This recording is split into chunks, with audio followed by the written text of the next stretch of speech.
కాకినాడ జిల్లా ప్రతిపాడులో 1 month 1 village 4 visits కార్యక్రమంలో భాగంగా 4వ విడత ప్రజా ఫిర్యాదుల స్వీకరణ కార్యక్రమం ఎంపీడీఓ కార్యాలయంలో నిర్వహించారు. జిల్లా collector Harindra Prasad, joint collector Apoorva Bharat ప్రజల నుంచి నేరుగా అర్జీలు స్వీకరించారు. ఈ కార్యక్రమంలో స్థానిక ఎమ్మెల్యే వరపుల సత్యప్రభ పాల్గొన్నారు. ఈ సందర్భంగా జిల్లా కలెక్టర్ మాట్లాడుతూ 4 వారాల్లో మొత్తం 374 అర్జీలు అందాయని, వాటిలో ఎక్కువగా పింఛన్, రెవెన్యూ శాఖలకు సంబంధించినవేనని తెలిపారు. అందిన అర్జీలను 15 రోజుల్లో పరిశీలించి పరిష్కరిస్తామని వెల్లడించారు. కార్యక్రమంలో డివిజన్, మండల స్థాయి అధికారులు పాల్గొన్నారు. అందరికీ నమస్కారం.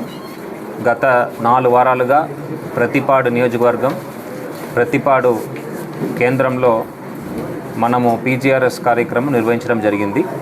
ఈ నియోజకవర్గం సంబంధించిన సమస్యలు, ఈ నియోజకవర్గ సంబంధించిన అధికారులతో కలిసి స్థానికంగా ఉన్న సమస్యల్ని తెలుసుకొని పరిష్కరించడానికి ఈ నియోజకవర్గ స్థాయి గ్రీవెన్స్ కార్యక్రమం ఏర్పాటు చేయడం జరిగింది. ఈరోజు దాదాపు 69 గ్రీవెన్స్ మనము స్వీకరించడం జరిగింది. గత 3 వారాల్లో 305 గ్రీవెన్సెస్ మనము స్వీకరించడం జరిగింది. మొత్తం మీద 374 గ్రీవెన్సెస్ గత నెలలో మనకు రావడం జరిగింది.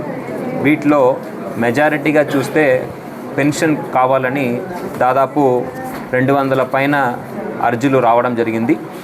నెక్స్ట్ ఎక్కువ గ్రీవెన్స్ చూస్తే భూ సమస్యల గురించి మనకి రావడం జరిగింది.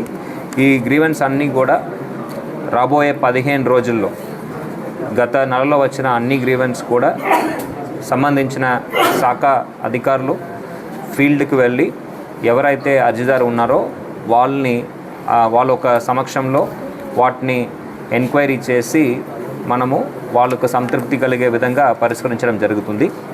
పెన్షన్ సంబంధించిన గ్రీవెన్స్ ఏదైతే వచ్చినాయో గతంలో వచ్చి ఆగిపోయినవి అని కొన్ని చెప్పడం జరిగింది. వాటి గురించి ఎందుకు ఆగిపోయినాయి అవి అనేది మనం వెరిఫై చేసి వాటిని మళ్ళీ ఎనేబుల్ చేయడానికి ప్రయత్నం చేయడం జరుగుతుంది. కొత్త గ్రీవెన్సెస్ అయితే వాళ్ళకి ఉన్న హక్కు వాళ్ళకి ఉందా లేదా, హక్కు కలిగి ఉన్నారా లేదా, అర్హత కలిగి ఉన్నారా లేదా అనేది వెరిఫై చేసి వాటిని కూడా ప్రతిపాదనలు పంపించడం జరుగుతుంది. భూ సమస్యలు వచ్చేటప్పటికి ప్రధానంగా రీసర్వే సమయంలో ఎక్స్టెంట్ వేరియేషన్ మీద గ్రీవెన్సెస్ ఎక్కువ వచ్చినాయి. ఆ ఎక్స్టెంట్ వేరియేషన్ ఇష్యూస్ కూడా ఫీల్డ్కి సర్వేయర్ని పంపించి రైతుల యొక్క సమక్షంలోనే మళ్ళీ ఆ భూమిని కొలిసి వాళ్ళు చూపెట్టిన గట్టు మేరకు అక్కడ వాస్తవంగా భూమి ఉందా లేదా అనేది నిర్ధారించడం జరుగుతుంది. వాటిలో ఏదైనా ఆక్రమణలు ఉంటే వారికి నోటీస్ ఇచ్చి వాటిని కూడా సరిచేయడం జరుగుతుంది. సో ఈ విధంగా గత నెల పాటు జరిగిన ప్రతిపాడు నియోజకవర్గ పీజీఆర్ఎస్ కార్యక్రమంలో అన్ని శాఖలో సంబంధించిన అధికారులు కూడా హాజరయ్యి వారు ఒక యాక్షన్ టేకన్ రిపోర్ట్ అనేది ఇవ్వడం జరిగింది. ముందు చెప్పినట్టు ఇంకా 10 నుంచి 15 రోజుల్లో ఈ నెలపాటు వచ్చిన గ్రీవెన్స్ అన్నింటికి కూడా సరైన సమాధానం వాళ్ళకి చేరవేయడం జరుగుతుంది. Thank you.